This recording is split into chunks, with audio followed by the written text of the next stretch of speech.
Kutokana na hali ya hewa na mvua kubwa ambazo zimeendelea kunyesha katika mikoa kadhaa hapa nchini, kwa upande wa mkoa wa Manyara nyumba 16 zimeezuliwa paa katika kata ya Masakta, wilaya ya Hanang'. Na hii ni kufuatia mvua pamoja na dhuruba la upepo mkubwa ambao umetokea siku ya leo tarehe 29 mwezi wa 12 mwaka 2025. Uharibifu wa mali umeripotiwa kutoka katika kaya mbalimbali pamoja na kanisa la FPCT. Tuwasikilize mashuhuda na waathirika wa tukio hili. Basi nyumba hiyo ilipogongwa na nyumba yangu mimi, nikaambia ukuta umeangukia ndani. Nilichokiogopa ni kwamba labda watu wamekufa, lakini nimefika, bahati nzuri hakuna aliyezurika.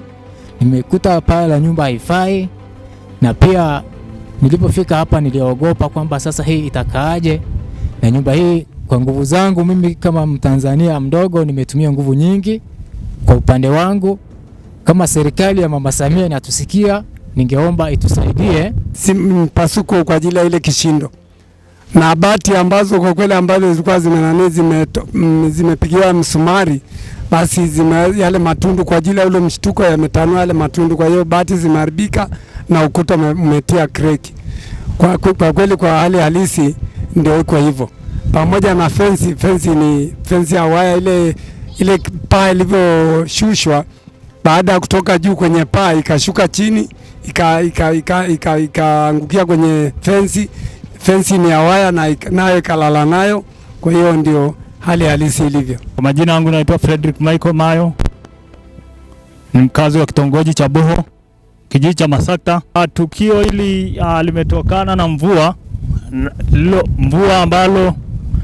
ambayo imeambatana na upepo mkali sana, na hatimaye kusababisha tukio unaloliona hapa.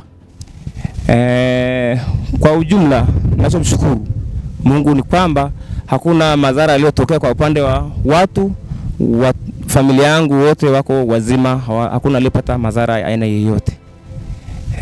Kwa hiyo ombi langu kwa kamati ya maafa ya wilaya, kama kuna uwezekano watusaidie angalau basi tupate msaada wa kunirudishia ukuta, angalau niweze kurudishia nguvu. Sasa hivi nguvu yote imeisha. Mvua nzito imeanua nyumba, na kwenye kata yangu hii waliopata madhara ni nyumba 16 zilizonyanyuliwa paa na zingine kubomoka kabisa. Baada ya hapo, mimi kama mheshimiwa diwani nilichukua jukumu la kuwajulisha viongozi wangu. Nikampigia mheshimiwa mkuu wa wilaya, nikamjulisha mheshimiwa mbunge. Basi tukakaa kamati ya maendeleo ya kata ambayo ndio kamati ya maafa kubaini changamoto zilizojitokeza baada ya mvua hii kuleta madhara. Bahati nzuri Mwenyezi Mungu amesaidia kwamba mvua hizi zilivyokuwa zikianua hizi mapaa ya nyumba haikusababisha athari kwenye kifo au mifugo. Zilikuwa ni siku ambaye Mwenyezi Mungu amesaidia kwamba watu wengi walikuwa kwenye maendeleo mengine, hawakuwa ndani. Kama waumini wa kanisa hili ambalo wanasali siku za Jumapili, kwa hiyo Jumamosi palikuwa patupu kabisa.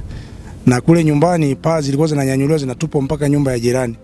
Kwa hiyo bahati nzuri haikuweza kuumiza mwananchi yoyote wala haikuleta madhara kwa upande wa wanadamu wala mifugo, bali tu ni changamoto za rasilimali nyumba kupata shida. Kwa hiyo mimi baada ya kupata taarifa hiyo, kamati ya maendeleo ya ODC ya kata kwa maana ya kamati ya maafa, kupitia sasa kila nyumba mimi mwenyewe nimezunguka, nimeshuhudia hizo nyumba 16, na hatimaye ushauri wangu na utoa kama mheshimiwa diwani, kwa sababu ni janga hili kwa huku kwetu ni janga ambalo halijawahi kutokea. Tujifunze kupitia majanga haya kwamba tuchukue tahadhari kwa mvua zinazoanza kama hizi. Huwa tunaonaga mimi kwenye taarifa habari paa za watu zikianuliwa, lakini kwetu sisi ni mara ya kwanza.